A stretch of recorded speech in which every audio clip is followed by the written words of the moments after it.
جب ہم فوت ہو جاتے ہیں تو ہمارے چاہنے والے ہماری تجہیز و تکفین سے فارغ ہو کر قبرستان میں ہمیں تنہا چھوڑ کر بالآخر چلے ہی جاتے ہیں، اور یوں نظام زندگی جیسے چل رہا تھا ویسے ہی چلتا رہتا ہے۔ چند دن غم زدہ رہتے ہیں اور بالآخر دنیا کی مصروفیات میں ہم سب بھول جاتے ہیں۔ اب مردہ ہوتا ہے، قبر کی تنہائی ہوتی ہے جہاں اس نے اب قیامت کا انتظار کرنا ہے۔ لیکن اللہ پاک کی رحمت کے کیا کہنے، اللہ پاک اپنے اس بندے کو اس کی قبر میں بھی تنہا نہیں چھوڑتا۔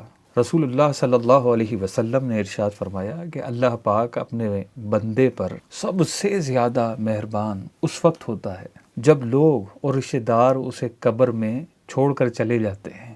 کسی بے بسی کا عالم ہوتا ہے، نہ یہ کہیں جا سکتا ہے، نہ کسی کو بلا سکتا ہے، نہ کسی کو روک سکتا ہے کہ کچھ دیر تو ٹھہر جاؤ میرے ساتھ، ایک نیا گھر ہے، میرا دل کیسے لگے گا یہاں کچھ بھی نہیں ہے، صرف تنہائی ہے۔ لیکن سب لوگ اپنے اپنے حساب سے کوئی کم کوئی زیادہ رک کر بالآخر چلا ہی جاتا ہے، اور جانا پڑتا ہی ہے کہ کوئی رہ نہیں سکتا۔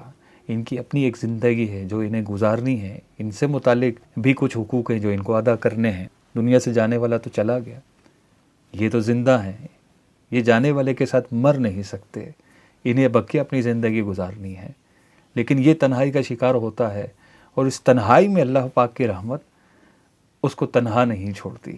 حضرت سیدنا ابو حاتم رحمۃ اللہ تعالی علیہ سے مرفوعاً روایت ہے کہ مومن کو قبر میں ملنے والا سب سے پہلا تحفہ یہ ہے، اسے کہا جاتا ہے تمہیں خوشخبری ہو، تمہارے جنازے کے ساتھ آنے والے لوگ بخش دیے گئے۔ نیک بندہ جب مرتا ہے تو اس کے جنازے میں شرکت کرنے والوں کو اللہ پاک بخش دیتا ہے۔ جی ہاں، نیشا پور کے قاضی حضرت سیدنا ابو ابراہیم رحمۃ اللہ تعالی علیہ کے پاس ایک شخص آیا اور کہنے لگا میں آپ کو ایک عجیب و غریب بات بتانا چاہتا ہوں۔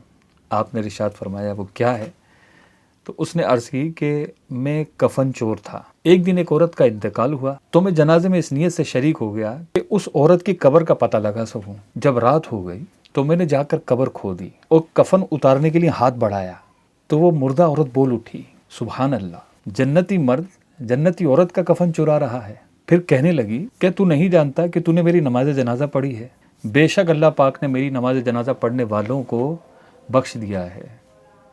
کیا شان ہے اللہ والوں کی، کیا شان ہے اللہ کے پیاروں کی، کہ جب یہ دنیا میں رہتے ہیں تو ان کی برکتوں سے اللہ پاک لوگوں کی بگڑیاں بناتا ہے، اور جب یہ دنیا سے چلے جاتے ہیں تو ان کے جنازے میں شرکت کرنے والوں کو اللہ پاک بخش دیتا ہے۔